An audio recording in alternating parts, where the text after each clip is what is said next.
자, 반갑습니다. 얼음사이다입니다. 시청자 여러분들께서도 요즘 일본의 경제 제재 문제가 생각보다 심각하게 돌아가고 있다는 거 잘 알고 계실 겁니다. 그러니까 정말 저도 마음이 안타깝지만 요즘 우리나라의 경제 문제가 경제 상황이 정말로 심상치 않게 돌아가고 있는 그런 상황이거든요. 자, 그런데 최근 우리 정부가 최근 그런 파탄이 나버린 한일 관계에 대해서 그러니까 법원의 판결은 정부가 원한 것이 아니었다라며 이제 와가지고 하다 법원 탓을 해가지고 논란이 되고 있습니다. 그러니까 또 남 탓, 이번에는 법원 탓을 하고 있다는 겁니다. 불과 며칠 전에는 그런 또 좌파 언론들을 동원해가지고 뭐 박근혜 정부 문제다, 이것도 이명박 탓이다 이러면서 전 정부 탓을 하더니 이제는 하다 법원 탓을 국가행정부가 하고 있다는 것입니다. 진짜 얼마나 안타깝습니까, 여러분? 이낙연 총리는 WTO에 제소하겠다면서 큰 소리를 뻥뻥 치더니 결국은 이 사단이 난 겁니다. 이낙연 국무총리는 지난 9일 국회에 있었던 정치 외교 통일 안보 분야 대정부 질문에서 다음과 같은 발언을 했는데요. 뭐 이제 여러 가지 대책을 강구하고 있다. 뭐 특히 이번 문제에 소송이 제기됐던 것도 그 강제징용 배상 판결을 말하는 겁니다. 이번에 그 문제의 소송이 제기된 것도, 그리고 법원의 강제징용 배상 판결이 나온 것도 정부가 원한 것은 아니었다라는 발언을 해서 특히 주목받고 있습니다. 야, 보이십니까, 여러분들? 평소에는 그렇게 세상 착한 척 피해자들, 약자들 편들어주는 척 다 하다가 지금 한일 관계와 경제 문제가 정말로 심상치 않게 돌아가기 시작하니까 소송 제기도 저쪽 관련된 사람들이 한 거고, 법원 판결도 판사가 한 것이지 우리 정부 행정부가 한 것은 아니다라고 발뺌을 하고 있는 상황이라는 겁니다. 한국당에서 만약에 똑같은 발언을 한국당이 원한 것은 아니었다, 대한민국 우파가 원한 것은 아니었다, 이런 거 우파 논객들이 이런 말을 했으면 곧장 어떻게 됐겠습니까?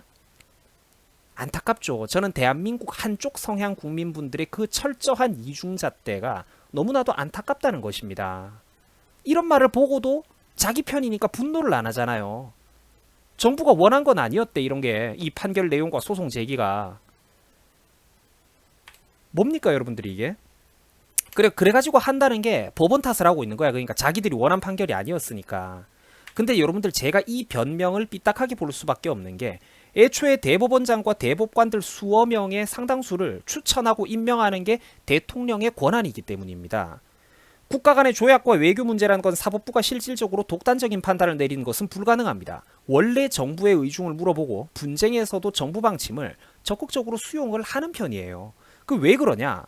사법부 혼자 독단적인 판단을 내렸다가 감당할 수 없는 국제 분쟁이라든지 외교적 비화로 번지면 큰일이기 때문에 그렇습니다. 사법부 그 판사 개인의 경력에도 그렇고 사법부 전체에게도 심대한 부담이 된다는 것이죠. 그래서 정부 방침을 적극적으로 수용을 하는 편입니다. 사법부 혼자 독단적인 판단을 내렸다가 그 국제 분쟁 그리고 외교적 비화로 번지면 큰일 나니까요. 법원은 외교 전문기관은 아니기 때문이죠. 그 자기들도 사람이니까 부담감을 느낀다는 겁니다. 그러니까 법원 판결을 막 그렇게 좌파 시민단체들이 적극적으로 환영하면서 작년부터 수많은 전문가들이 누차 한일 외교 관계가 이대로 가다가는 큰일 난다라고 경고를 해줬는데도 불구하고 반일을 조직적인 정치적 도구로 이용한 것은 현 정부였습니다. 결국 이제 와가지고 문제가 장난 아니게 심상치 않게 돌아간다 싶자 기껏 한다는 소리가 이제 와서 은근슬쩍 우리가 원한 것은 아니었다, 사법부가 한 것이다라고 법원 총알바지를 시키고 있다는 겁니다. 그러니까 저는 참 한 국가의 리더로서 어떤 이런 남 탓, 부하 직원 탓, 남 탓을 하는 이게 너무나도 보기가 싫다는 거예요. 제 말은. 제가 대통령이면 전 저렇게 안 삽니다, 여러분들. 아랫사람이 잘못해도 그거 내 잘못이라고 내가 끌어안지. 난 절대로 주변 사람들 도마뱀 꼬리 자르긴 절대 안 할 거예요. 근데 여러분들, 저쪽 사람들한테는 원래 이게 당연한 태도입니다. 얘네들은 원래 이렇게 남 탓과 남 핑계만 댈 줄 알던 사람들이었거든요. 곧 죽어도 자기 잘못은 없다는 사람들입니다.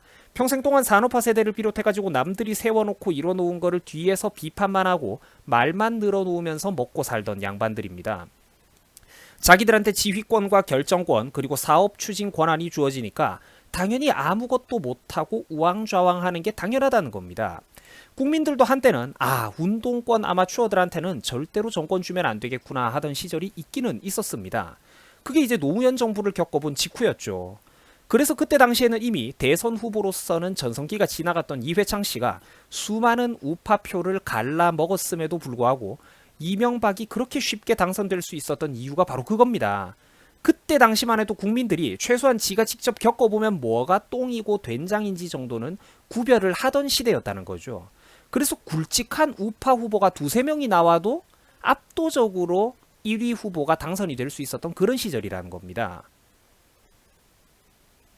근데 문제는 저러고 나서도 불과 몇 달 뒤에 한낱 광우병 선동 한 방에 전 국민들이 다시 한번 맛이 가버리는, 거기까지가 안타깝게도 우리나라 국민의식 수준의 한계였지만 말입니다. 역사의 수레바퀴라는 게 좀 거시적으로 볼 줄 아는 사람들이 볼 때는 그러니까 정말로 제자리 걸음 내지 후퇴를 많이 하고 있습니다. 한번 탄력받아갖고 굴러갈 때 조금만 확 가버리면 끝인데, 지금같이 이렇게 미국을 중심으로 한 세계 경기가 호황일 때 한국도 그 수레바퀴 위에 올라타기만 하면 되는데 그걸 못하고 자꾸 미끄러지고 있는 거야. 한번 수레 위로 올라타 버리면 편안하게 버스 타고 가는 건데 올라탈 능력이 안 되면 계속 그 뒤에서 발바닥에 땀이 나도록 뛰어가야 된다는 겁니다. 자, 여러분들, 최근 SBS 앵커 김성준 씨 사건 다들 아시죠? 평소 뭐 노골적으로 좌파 성향 그리고 친정부 성향을 띠던 저쪽 사람이었습니다. 그런데 이번에 몰카 사건을 저질러 버렸습니다. 그죠? 근데 이 사건이 보도되자마자 저쪽 사람들의 댓글 반응 한번 보셨나요? 곧바로 우파 성향이었다. 정치적으로 한국당 쪽에 편중되어 있던 방송인이었는데 이번에 잘 넘어갔다. 뭐 이런 소리들을 해대고 있습니다. 누가 봐도 자기들의 편이었는데 빛의 속도로 통수치고 손절을 때려버린다는 거죠. 차라리 정당하게 같은 편을 비판한다면 그건 이해라도 하지. 난데없이 남의 진영을 들먹이는 건 뭡니까? 저게 바로 평소에 그렇게 대화와 사랑, 평화, 인권을 떠들어대던 저짝 사람들의 잔인함 그리고 비열함이라는 겁니다. 미투 사건 터졌을 때 보세요. 전부 다 저쪽 사람들이었지 않습니까? 존경받던 언론인, 운동권 출신의 정치인, 국회의원, 그리고 문화, 예술 및 방송계의 거물들. 전부 다 저쪽 사람들이 미투 터졌잖아요. 평소에 이렇게 아름다운 척하고 가식을 부리던 사람들은 분명히 그 뒤에 뭔가 구린 게 있는 사람들이라니까. 우파가 이런 거 파리하는 거 보셨습니까? 정의 파리하는 거. 요즘 일본 경제가 터지고 나니까 외교부 장관 강경화 씨가 하는 거 짓거리 좀 한번 보세요. 아프리카 3국에 순방을 간답니다. 에티오피아, 가나, 남아공에 간대요.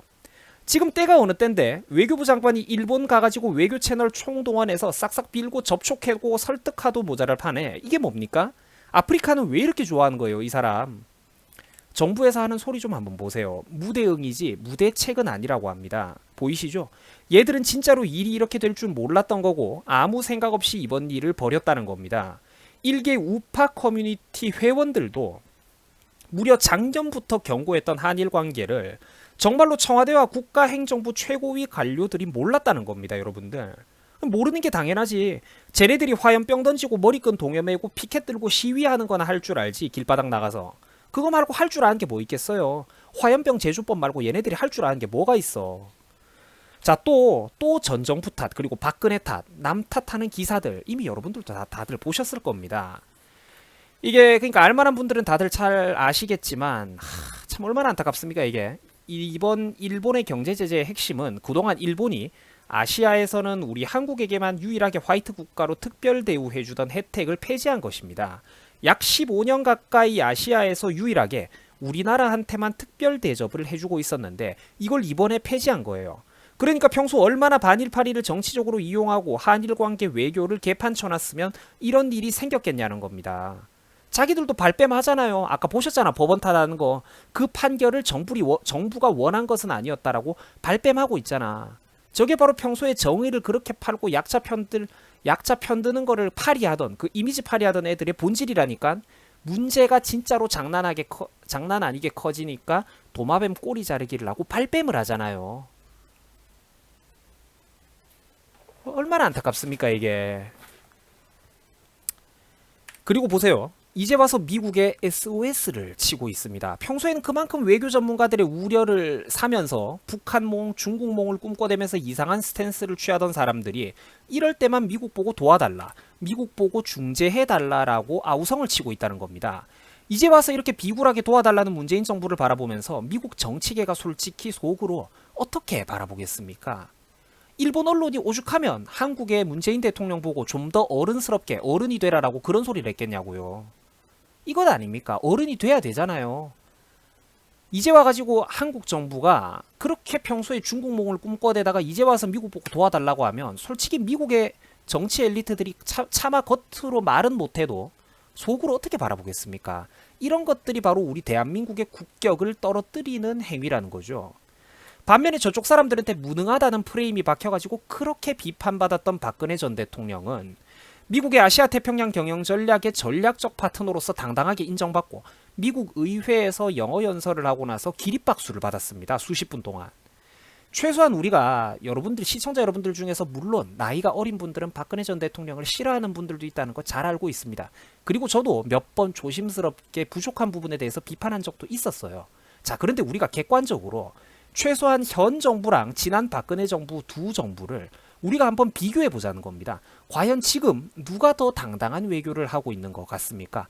과연 어떤 정부가 SOS 요청을 보냈을 때 미국이 보다 적극적으로 중재를 해줄 거라고 여러분들은 생각이 드십니까? 생각해 볼 필요도 없는 문제라는 거죠.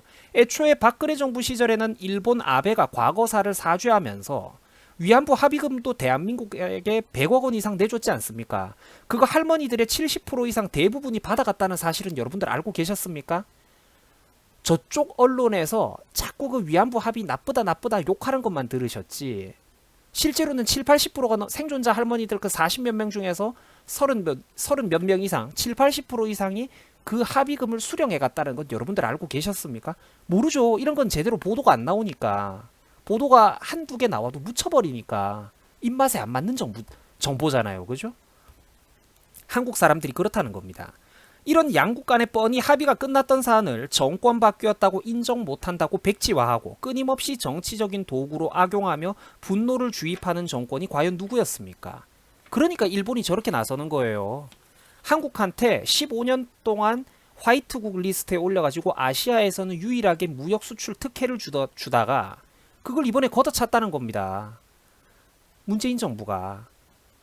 국내외 수많은 경제 외교 전문가들은 작년부터 심상치 않은 한일 외교 관계의 위험성에 대해서 누차 경고를 해왔습니다. 그리고 보세요 여러분들, 저조차도 이거를 약 120일 전에 4개월 전에 경고를 했었어요.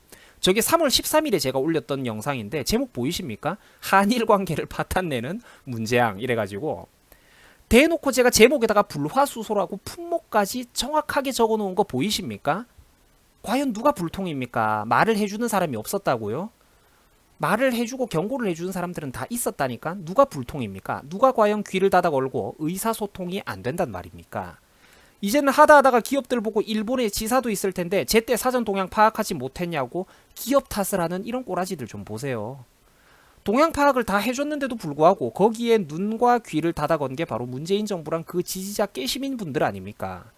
아직까지도 사태 파악을 못하는 사람들이 대한민국의 수십만 명, 아니 수백만 명이 넘잖아요.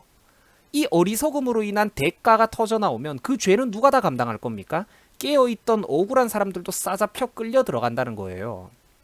여러분들 이렇기 때문에 진작부터 저 사람들은 제발 좀 안됩니다, 뽑아주시면 안됩니다 라고 수도 없이 경고를 했던 사람들이 대한민국에는 많이 있었습니다.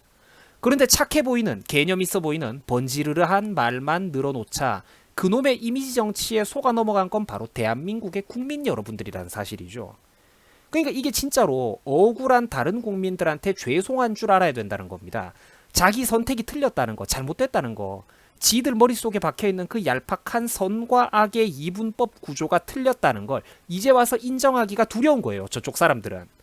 자신들의 얄팍한 정체성이 흔들릴까봐 평생 믿어왔던 신념이 잘못됐다는 걸 이제 와서 받아들이기가 두렵다는 것이죠. 얼마나 안타깝습니까? 여러분들 이만큼 논리적으로 떠먹여주면요, 이제는 스스로 좀 돌아서고 반성하실 때도 되었습니다. 제발 좀 억울한 다른 국민들한테 죄송하다는 생각을 가지시기 바랍니다. 여러분들 수고하셨습니다.